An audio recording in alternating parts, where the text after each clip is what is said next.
Peoples Party کے وفد سے، جس میں قمر زمان کائرہ صاحب موجود تھے، سید نوید قمر صاحب موجود تھے، اور اس کے بعد محمد علی درانی صاحب بھی ان سے ملاقات کرنے اچھا کے وہ بھی لیے بڑا گئے ہے، ہیں، وہ بھی مطلب دیکھیں وہ اس ٹیم کا بھی حصہ تھے جو میڈیشن کر رہے ہیں، اور محسن نقوی صاحب کی بھی ملاقات ہوئی ہے۔ محسن نقوی صاحب کو تو انہوں نے یہ کہہ دیا تھا، ہم نے پچھلے ویلاگ میں بھی یہ بتا دیا تھا کہ آپ نے یہ آئینی ترمیم اگر منظور کروانی ہے تو آپ کروا لیں، ہم اپنا کندھا فراہم نہیں کریں گے۔ پیپلز پارٹی کو بھی انہوں نے کہہ دیا کہ نشتہ، مطلب یہ انہوں نے دوسرا بھی دیکھ لیا، پیپلز پارٹی والا بھی دیکھ لیا۔ آپ یہ بتا رہے ہیں کہ مولانا فضل الرحمان صاحب نے جو پیپلز پارٹی والا مسودہ ہے وہ بھی انہوں نے دیکھ لیا، اور جو محسن نقوی صاحب گزشتہ رات لے کر آئے تھے وہ بھی انہوں نے دیکھ لیا، اور اس کے بعد انہوں نے کہا جی ہم اپنا کندھا پرووائڈ نہیں کریں گے۔ اچھا محمد علی یہ میٹنگ کا حوالہ ذرا کمپلیٹ کر لیں کہ محمد علی درانی صاحب کی جو آج ملاقات ہوئی ہے نا، تو درانی صاحب سے میری خود بات ہوئی، میں نے ان سے پوچھا کہ کیا کس چیز کے اوپر ڈسکشن ہوئی، مولانا صاحب کہاں کھڑے ہیں؟ درانی صاحب نے کہا کہ سمپل بات یہ ہے کہ اپوزیشن جو اتحاد ہے وہ اس آئینی ترمیم کے اوپر متحد ہے، جو اپوزیشن جماعتیں ہیں وہ متحد ہیں، وہ ان کا ایک ہی فیصلہ ہے، اور مولانا صاحب جہاں 15 سپتمبر کی رات کو کھڑے تھے، آج بھی وہ وہیں کھڑے ہیں اور آئندہ بھی وہ وہیں کھڑے رہیں گے۔ یہ سمپل ون لائنر انہوں نے بتایا۔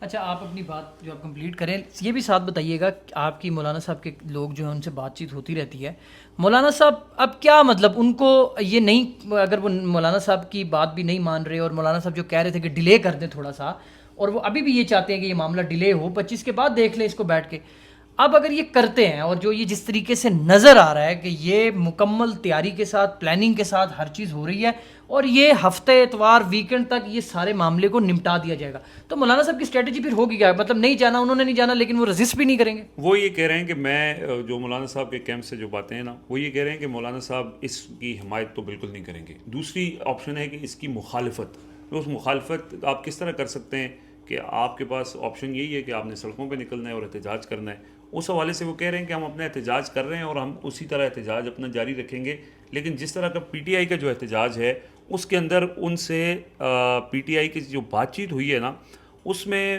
ان کو یہ لگتا ہے کہ ابھی بھی کوئی کلیئرٹی نہیں ہے، کوئی اسپوائلر موجود ہے، کوئی ہاں اس کے اندر کچھ لوگ ایسے ہیں جن کی باتوں یا جن کے بیانات یا جن کے کردار کی وجہ سے ان کے شکوک و شبہات ہیں۔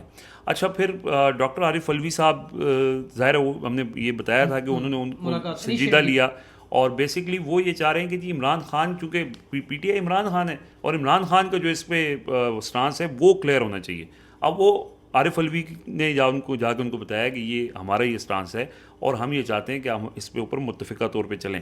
اب یہ اسٹریٹ موومنٹ کے اندر ان کی جو ڈسکشن ہوئی ہے وہ بہت انیشیل سٹیج کے اوپر ہوئی ہے، یعنی کہ جیسے ان کو باضابطہ جا کے اس طرح سے دعوت نہیں دی گئی یا ان کو انگیج اس طرح سے نہیں کیا گیا۔ آئینی ترمیم پہ تو کیا گیا پوری بات، لیکن جو اسٹریٹجی پی ٹی آئی کی ہے اس پر انگیجمنٹ نہیں۔ اصل میں ان کے درمیان اتحاد ابھی اس لیول کے اوپر نہیں رہا کہ وہ ایک دوسرے کے جلسوں میں شرکت کریں، تو اس کے اوپر ابھی ظاہر ہے کہ اچھا اس میں ایک کوشش ہو بھی رہی ہے، اور وہ کوشش جو ہے وہ سلمان اکرم راجہ کر رہے ہیں، اور سلمان اکرم راجہ نے ان کو یہ کنوے کرنے کی کوشش کی ہے، اور جو لاسٹ میٹنگ بھی ہوئی تھی اور اس کے بعد بھی مولانا فضل الرحمان جو ہے نا وہ دو لوگوں سے بڑے خوش ہیں، ایک ڈاکٹر عارف علوی اور ایک سلمان اکرم راجہ، کہ یہ بڑے کلیئر ہیں، ان کی سوچ میں، ان کی گفتگو میں، ان کی پالیسی میں کلیئرٹی نظر آ رہی ہے۔ کچھ سپوائلرز موجود ہیں لیکن وہ کہتے ہیں کہ فی الحال ہم ان کو دیکھ کر جو ہے ان کو ترجیح دیں گے، لیکن سلمان اکرم راجہ یہ کوشش ضرور کر رہے ہیں کہ مولانا فضل الرحمان بھی ان کے اس اتحاد میں، احتجاجی جو تحریک ہے اس میں شامل ہو جائیں۔ شاید وہ ڈی چوک والے میں تو شامل نہیں ہوں گے، لیکن پی ٹی آئی کی جو قیادت ہے جس میں ڈاکٹر عارف علوی اور سلمان اکرم راجہ ہیں، وہ یہ ضرور کوشش کر رہے ہیں کہ یہ جو ڈی چوک والا احتجاج ہے یہ تو سیمی فائنل ہے، لیکن جو فائنل کال آنی ہے اس میں مولانا ان کے ساتھ کھڑے رہیں، اور مولانا نے ان کو یہ کہا ہے کہ ہم دیکھ رہے ہیں کہ آپ کیا کر رہے ہیں۔ ہاں وہ ویٹ اینڈ سی بھی کر رہے ہیں۔ دوسرا یہ ہے کہ دیکھیں اس کے اندر جو متاثرہ فریق ہے نا وہ تو پی ٹی آئی ہے نا، یہ ساری چیزیں تو اس لیے کی جا رہی ہیں کہ یہ ساری ترمیم کے آگے عمران خان کا ملٹری ٹرائل کیا جائے اور پی ٹی آئی کو بالکل جو ہے وہ ختم کیا جائے۔ مولانا کے تو ابھی رابطے ہر جگہ موجود ہیں، گورنمنٹ کے ساتھ بھی ہیں، اسٹیبلشمنٹ کے ساتھ بھی ہیں، یعنی ان کے اگر اختلافات بھی ہیں لیکن وہ کارڈیل ریلیشن مطلب اس سٹیج پر نہیں پہنچے کہ مولانا صاحب بہت ہی ہارڈ قسم کا سٹانس لے لیں۔ وہ دیکھیں یہ صورتحال جائے گی الٹیمیٹلی اسی طرف کیونکہ اگر مولانا ساتھ نہیں دیں گے تو مولانا اس کا شکار ہوں گے. خاص طور پہ جو خیبر پختونخوا کی جو سچویشن بنی ہوئی ہے, اگر یہاں پہ اب اس کے بعد چونکہ اگلا حصہ ڈسکس کرنا ہے علی امین گنڈا پور اور یہ سارا معاملہ, گورنر راج اور اس طرح کی جو چیزیں چل رہی ہیں, تو اس کے اندر وہ مولانا بھی اس کی زد میں آئیں گے, تو پھر وہ اس کے اوپر کوئی ریئیکشن دیں گے, کیونکہ وہ آلریڈی پشاور کے اندر پریس کانفرنس میں خبردار کر چکے ہیں کہ اگر ایسی کوئی چیز کی تو پھر ہم سڑکوں پہ نکلیں گے اور خطرناک ہوں گے. اچھا, اب اس میں نا اب جو امپورٹنٹ جو چیز ہے نا, اس ساری آئینی ترمیم ہو گئی, مولانا صاحب کے ساتھ ملاقاتیں ہو گئیں. اب یہ ہے کہ علی امین گنڈا پور کو کل خان نے بولا تھا کہ آپ جاؤ اور 4 اکتوبر کا ڈی چو کا جو ہے اناؤنس کرو, لیکن وہ کل دن گزر گیا, پھر رات گزر گئی, پھر آج سارا دن گزر گیا, تو رات کو انہوں نے یہ جا کے تو اناؤنس کیا. آپ کو کیوں ڈیلے کیوں ہوا؟ مطلب لوگ پوچھ رہے تھے کہ یار یہ ڈیلے کیوں ہوا ہے, کیوں اتنی دیر کر دی, آخر اس کے پیچھے حکمت کیا ہے, اور اب آگے کیا ہوگا؟ کیونکہ لوگ یہ بھی کہہ رہے ہیں کہ علی امین گنڈا پور کے اوپر بڑا دباؤ ہے, بڑا پریشر ہے, تو مطلب یہ چیزیں کیا ہیں, یہ بیسکلی انفارمیشن کیا ہے اس پہ؟ دیکھیں سمپل سی بات ہے سمجھنے کے لیے لوگوں کے لیے. علی امین گنڈا پور کل گئے تھے اور وہ یہ ریکویسٹ لے کے گئے تھے کہ یہ اس کو ملتوی کر دیا جائے. یہ علی امین گنڈا پور کی اپنی ریکویسٹ تو نہیں تھی. ظاہر علی امین گنڈا پور کنیکٹڈ ہیں اور وہ میسیجنگ ساری چیزیں ان کے ذریعے ہو رہی ہیں. علی امین گنڈا پور کو یہ کلیئر بتایا گیا تھا کہ اس وقت جو سچویشن ہے, آپ اس میں ابھی ملائیشیا کا پرائم منسٹر بھی آیا ہوا ہے, ایس سی او بھی ہے, تو آپ کوئی اسلام آباد کے اوپر ایسی کوئی چڑھائی نہ کریں. عمران خان کو آپ جا کے کہہ دیں اور ان کو کہیں اس کو ملتوی کر دیں, اگلے ہفتے پہ لے جائیں یا اس سے اگلے ہفتے پہ لے جائیں. عمران خان نے انکار کر دیا. اس کے بعد علی امین گنڈا پور دوبارہ آئے, انہوں نے آ کے اپنی پارٹی سے میٹنگس کی, ڈیلیبریشن کی. ظاہر ہے کہ وہ جو میسیج لے کے گئے تھے وہ میسیج واپس بھی کنوے کیا کہ نہیں ہو سکتا, تو اس دوران وہ کشمکش کا شکار تھے کیونکہ یہ فیصلہ بڑا ہے. دیکھیں یہ علی امین گنڈا پور اپنی حکومت کو داؤ پر لگا کر اسلام آباد پہنچیں گے. اگر وہ نہیں مانیں گے تو آپ کو پتہ ہے کہ جو ان کی حکومت چلا رہے ہیں وہ پھر ان کو نہیں چلنے دیں گے, اور یہ بات ان کو اچھی طرح سے چلنے تو نہیں دے رہے. بظاہر ایک آج سمبولک جو پی ٹی ایم کے احتجاج کے ساتھ ہوا ہے, جو کے پی پولیس نے ان کے اوپر کیا, علی امین گنڈا پور کی خود حکومت کہہ رہی ہے کہ ہم نے نہیں کی, انہیں نہیں, ان کی اسٹیٹمنٹ آ گئی کہ ہم نے یہ کے پی پولیس کو نہیں کہا, تو کس نے کہا؟ تو اس کا مطلب یہ ہے کہ علی امین گنڈا پور کو حکومت تو ابھی بھی نہیں کرنے دی جا رہی. وہ تو ہم کئی عرصے سے کہہ رہے ہیں نا کہ وہ حکومت تو نہیں ہے نا, وہ تو ایک سمبولک سی حکومت ہے یار. اچھا, اب وہ انہوں نے اعلان کر دیا. ان علی امین گنڈا پور پہ پریشر اس وجہ سے ہے کہ وہ دونوں سائڈ سے پھنسے ہوئے ہیں. وہ عمران خان کو بھی انکار نہیں کر سکتے اور دوسری طرف بھی وہ ظاہر ہے کہ انہوں نے کچھ کمٹمنٹس دی. سو اب انہوں نے اعلان کر دیا. اب اس اعلان کے بعد جو ہے نا وہ شدید رد عمل ایکسپیکٹڈ ہے. آپ کو میں ایک بات کہہ رہا ہوں, آپ نہیں مانیں گے تو میں تو پھر اپنا کام کروں گا. سو اب ان کو کچھ اطلاعات یہ آ رہی ہیں, یہ آلدو کہ علی امین گنڈا پور کے کیمپ سے کنفرم نہیں ہوئی ہیں, زبیر صاحب اس کو ایکسپلین کریں گے, لیکن یہ اطلاعات آ رہی ہیں کہ ان کو یہ بتا دیا گیا ہے کہ اگر آپ اسلام آباد آ گئے تو اس کے بعد آپ نے ہم سے گلہ نہیں کرنا. اور آپشن کیا ہے کہ گورنر راج کا صوبے میں حکومت ختم کر کے گورنر راج لگا دیا جائے گا. حالانکہ گورنر راج لگانا کوئی اتنا آسان کام نہیں ہے. گورنر راج ایک پروسیس کو کون دیکھتا ہے؟ چلو پروسیس کے بعد لوگ ہی ہیں نا یار, لوگ ہی ہیں. یہ کہ پروسیس کے بعد کیا ہوگا, کیا خیبر پختونخوا میں گورنر راج لگانا افورڈ کیا جا سکتا ہے جہاں پہ آپ کا تقریباً 95% جو آبادی ہے وہ ایک سوچ کے ساتھ کھڑی ہے؟ تو کیا وہ اس کو ایکسیپٹ کرے گی؟ یہ ایک اور آپ نیا محاذ وہاں پہ کھول لیں گے, ایک اور نئی چیز ہو جائے گی. لیکن دھمکی دے دی گئی ہے. اب یہ صرف ڈرانے کے لیے ہے, پریشر ٹیکٹکس ہیں, کیا ہیں؟ زبیر صاحب بہتر ایکسپلین کریں. دیکھیں یہ ڈرانے کے لیے ہے, یہ اس وقت بھی ڈرانے کے لیے تھا جب عمر عطا بندیال الیکشن کی تاریخ دے رہے تھے, تو انہوں نے کہا تھا کہ اس کے اوپر عمل نہیں ہوگا اور ایمرجنسی لگ جائے گی. مارشلہ کی بھی افواہیں پھیلائیں گی, ڈرایا گیا. اور اس کے بعد مخصوص نشستوں کا فیصلہ جب سپریم کورٹ آف پاکستان دے رہی تھی تو اس وقت بھی کانسٹیٹیوشن ایونیو شاہراہ دستور کے اوپر مختلف گاڑیاں گشت کرتی ہوئی نظر آئیں, ہیلی کاپٹر چلتے ہوئے نظر آئے. یہ ساری چیزیں ڈرانے کے لیے ہوتی ہیں کہ ایمرجنسی لگ جائے گی. اب یہ ڈرایا دھمکایا یا یہ چیزیں فلوٹ کروائی جا رہی ہیں اسلام آباد کے اندر. ڈرایا گیا تھا, ہاں وہ مولانا کو بھی ڈرایا گیا تھا. تو یہ فلوٹ کروائی جاتی ہیں, یہ کہا جاتا ہے کہ ہم یہ کر دیں گے. ایمرجنسی لگانا خیبر پختونخوا میں ایسا ہی ہے جیسے آپ نے ایک آگ کے اوپر پیٹرول چھڑکتے ہیں. اس آگ کے اوپر پیٹرول چھڑکتے, لیکن وہ یہ بات ہے آپ یہ صورتحال آپ کے ہاتھ سے نکل جائے گی. پھر آپ یہ نہیں سوچ سکتے کہ ان کے پاس حکومت ہے. علی امین گنڈا پور وزیر اعلیٰ ہے, جب تک ہے اس کے ہاتھ پاؤں باندھے ہوئے ہیں, اس کے اوپر ذمہ داری ہے. ہی از دا چیف ایگزیکٹو آف پروونس. وہ اس طریقے سے کھل کر نہیں آ رہا, آج بھی وہ کھل کر نہیں آ رہا. وہ اس کی وجہ یہ ہے کہ اس کی کچھ ذمہ داریاں ہیں. وہ صوبے کا چیف ایگزیکٹو ہے, وہ اس کے اوپر ایک ریاست کے اندر رہتے ہوئے کچھ ذمہ داریاں ہیں جو وہ پورا کرنے کی واپس چلے جاتے ہیں. وہ ذمہ داریاں پوری کرنے کی, نبھانے کی کوشش کر رہے ہیں. اگر علی امین گنڈاپور کے اوپر سے یہ ذمہ داریاں ہٹ گئیں، علی امین گنڈاپور کو آپ نہیں روک پائیں گے. یعنی علی امین گنڈاپور کا مطلب یہ ہے کہ خیبر پختونخوا کو اچھا لاسٹ علی امین گنڈاپور نے بیسیکلی پورے ملک کو روکا ہوا ہے کہ ہم نے یہاں سے واپس جانا چاہیے، نہیں ملک کو، کیونکہ عمران خان کی کال، عمران خان یہ کہتے ہیں کہ میں اندر ہوں تم باہر ہو، تم میرے نمائندے. آپ دیکھیں میاں والی جب علی امین گنڈاپور جدھر مرضی جب علی امین گنڈاپور یہ کہتے ہیں کہ پروٹیسٹ کال آف، تو پروٹیسٹ کال آف ہو جاتا ہے، پورے پاکستان میں کال آف ہو جاتا ہے، پنجاب میں بھی کال. تو علی امین گنڈاپور کو نے اس وقت پاکستان کی عوام کو روکا ہوا ہے. اگر ان سے وہ ذمہ داری لے لی گئی تو پھر وہ علی امین گنڈاپور نہیں روکیں گے اور نہ وہ روک پائیں گے. تو عمران خان نے تو کہہ دیا ہے تو کہ علی امین گنڈاپور تیار ہیں اس بات کے لیے، وہ اپنی حکومت قربان کرنے کو تیار ہیں. خان صاحب نے یہ کہا تھا کہ گورنر راج لگے یا حکومت جاتی ہے، آپ نے اس کی پرواہ نہیں کرنی، حکومت جاتی ہے. یار شارٹ لاسٹ میں نا میں ایک سوال زبیر بھائی سے میں نے اور کرنا ہے، وہ لاسٹ میں کلوزنگ کے ٹائم پہ کروں گا.